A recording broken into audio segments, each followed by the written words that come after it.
ब्रेकनंतर आपलं स्वागत। अकोला जिल्ह्यातील श्री जागेश्वर महाराज संस्थानच्या वतीने यात्रा महोत्सवाचं आयोजन केलं होतं। या यात्रा महोत्सवादरम्यान मंदिरात कीर्तन प्रवचनासह विविध कार्यक्रमांचं आयोजन केलं होतं। या यात्रेला राज्यातील विविध भागातून भाविक दर्शनासाठी येत असतात।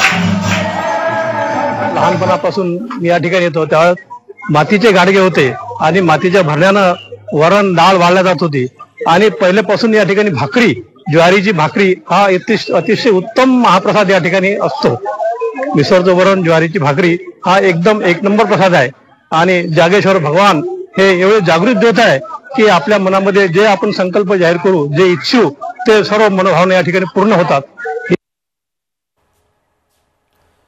अकोल्यातील अकोटमध्ये वासुदेव महाराजांचा 108वा जन्मोत्सव भक्तिमय वातावरणात पार पडलाय।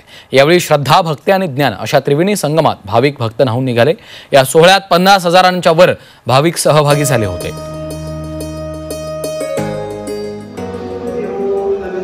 वेंगुर्ल्याची ग्रामदैवता श्रीदेवी सातेरी मंदिरात किरणोत्सव सोहळा पार पडलाय। यावर्षी 3 दिवस सूर्यनारायण थेट देवीच्या भेटीला येणार आहे। आज हा अलौकिक सोहळा अनुभवण्यासाठी मोठ्या प्रमाणात भाविकांनी गर्दी केली होती।